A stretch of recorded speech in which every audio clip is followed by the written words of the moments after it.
Orly Shamir was born with a rare degenerative eye disease, which over time robbed her of her vision. Now, a new procedure is offering hope. A few months ago, Orly had surgery to receive a bionic eye, officially known as the Argus 2 retinal prosthesis system.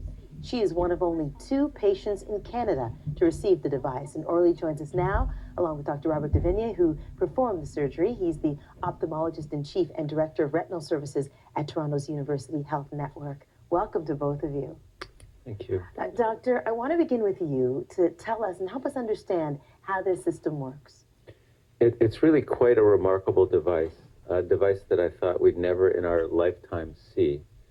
Essentially, Orly's condition is one where her eye is structurally intact, but the rods and cones, the photoreceptors in her eye degenerated. God knows why, but they did. So if you look on a microscope at all the layers of the retina are intact except the layers of the rods and cones aren't there. So therefore, if light hits the eye, there's no receptors to recognize it, and therefore no impulse is generated.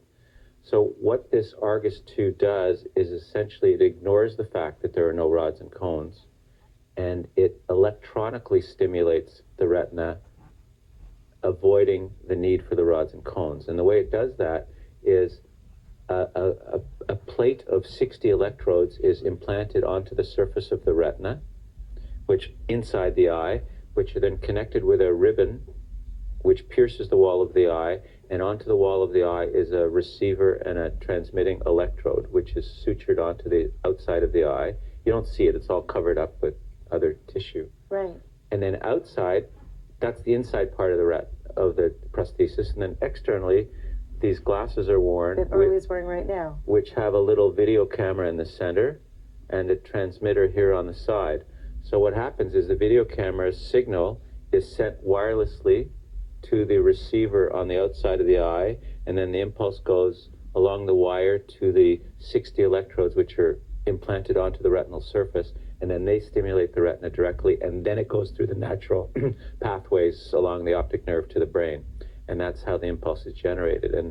And the challenge then is for Orly to learn what to make of these 60 crazy new electronically generated images, which for sure won't be normal types of images, but they are images with spatial orientation, and they will give her information about her world, but it's different than she remembers, and it's a process that needs to be sort of modulated and learned. But what a journey for you, Orly, because you had some vision as a child, right? And then it gradually deteriorated.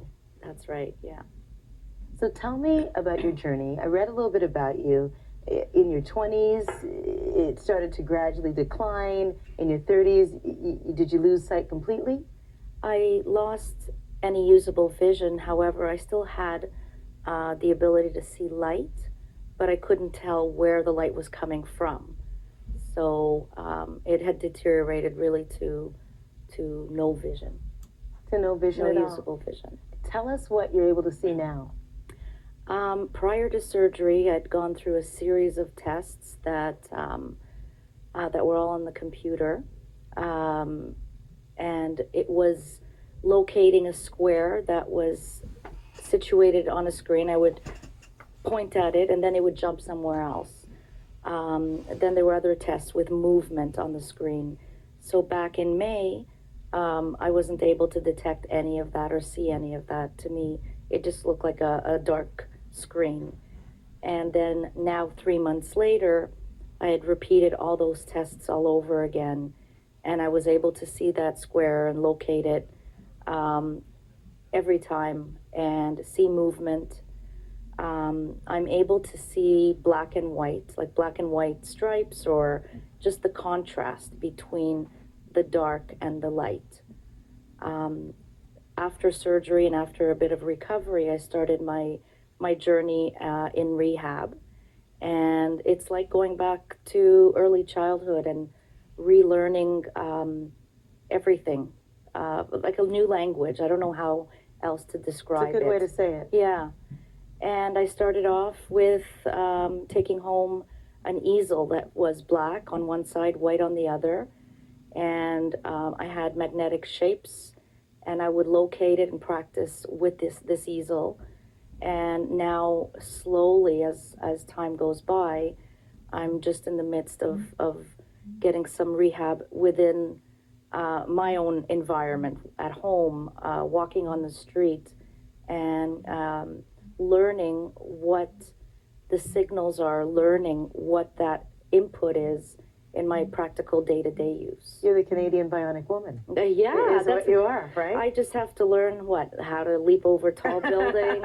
That comes next. That comes next. I keep telling the good doctor that we need to go on a field trip to the zoo so I can find some zebras. Because that I'll be able to find. Doctor, it's just incredible. But you got to start with low buildings first. Low buildings, and then you can build your way up. But this is Toronto. Right? Before I let you go, Doctor, when might this be available? I know this is part of a clinical trial, but when might other Canadians be able to maybe take advantage of this and benefit from it? Hopefully soon. We're ready to do it. We've developed a team that really has amazing and unique expertise at the hospital to do this. The device is currently not Health Canada approved per se. It's Health Canada approved within the confines of our 10-patient observational study. But Health Canada application is in, and we're expecting Health Canada approval any day. Once it's Health Canada approved, we can do it on anyone. The issue is we need money to pay for it because each implant costs $144,000 American. If someone has private health insurance, we're hoping a lot of those will cover it. If someone wants to pay for it themselves, we're hoping they'll cover it. Currently, everything that we're doing is funded by donors, but once it's Health Canada approved, we'll be applying to the Ministry of Health for funding as well. And I really hope we're successful. These are people with no other options, and yet now we have this exciting option, which, as Orly's described her journey, it keeps getting better and better, and it can take as long as a year or more to get as good as one expects. And virtually all patients with this implant can ambulate on their own. They can reach for objects on tables. They can often see large letters. So the progress is going to be amazing, and the software will soon be updated to have even zoom functions and color functions. So there's really no limit to how great things will become. It's just fascinating. So wonderful to have you both here. Thank you, you. Dr. Benny. Thank you, Orly. All the best to you. Thank you very much, Marcy. And Thanks. we'll have links to the Toronto General and Western Hospital Foundation and the Foundation Fighting Blindness on our website.